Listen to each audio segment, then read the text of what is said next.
Welcome to video 10. This is going to be uses of physical properties. Alright, we're going to start off with a video clip. Hope you enjoy it. We use properties every day. Think about it. As I get ready to make a smoothie, how do I decide what things to put in it? It's easy.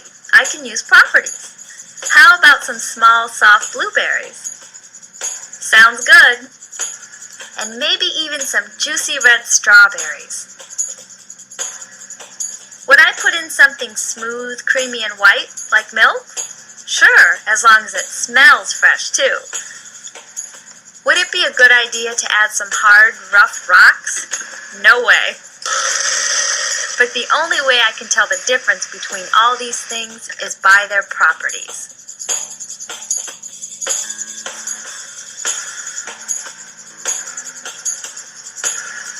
What about the guy using this jackhammer?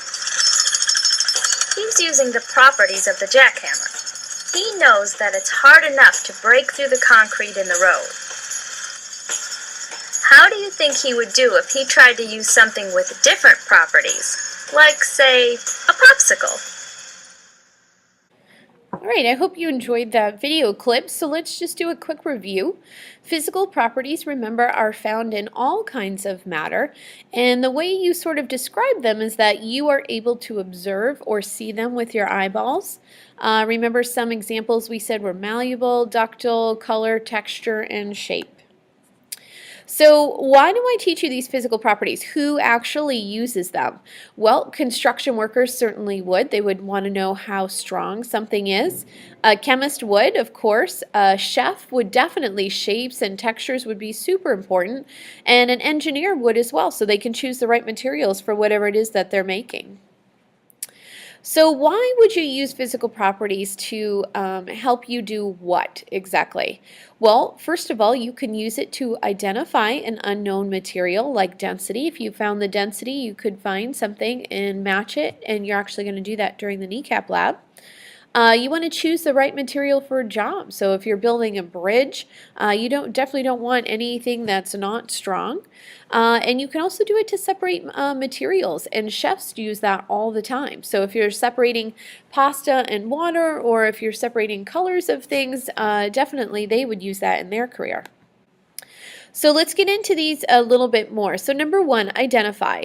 Well, you could take an unknown material and match what you know, so say it's color or shape, density or boiling point, and match it to whatever it is. So if we're talking about a gold ring and you want to find out if that's real, you could take its density and match it against the density of gold, and if they're the same, you know that it's real.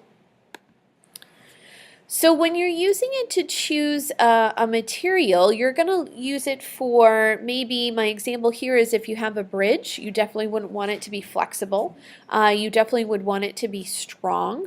Okay, maybe you are looking for something that you want to be flexible or ductile. Maybe you need it to be drawn into a wire, whether you're making jewelry or whether you're conducting electricity maybe in a house like an electrician.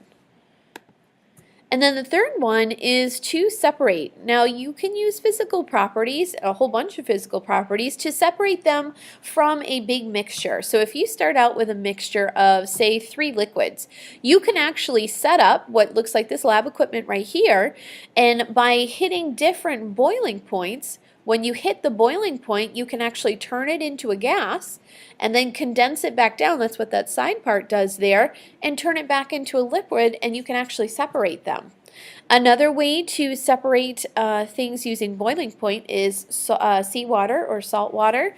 If you are trying to separate those, you would be able to do that from you would be able to do that by boiling. You would get the water would come off first and the salt would stay behind. So if you were able to catch that water vapor, you could actually get water from salt water.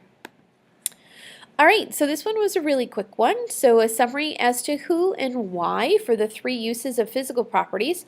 I always like to teach you guys why I'm sort of torturing you with the physical properties. Why do we care about color and texture and shape and size and boiling points? Why do those matter?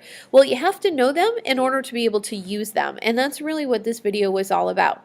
So as always, thanks for watching, and I'll see you guys in class.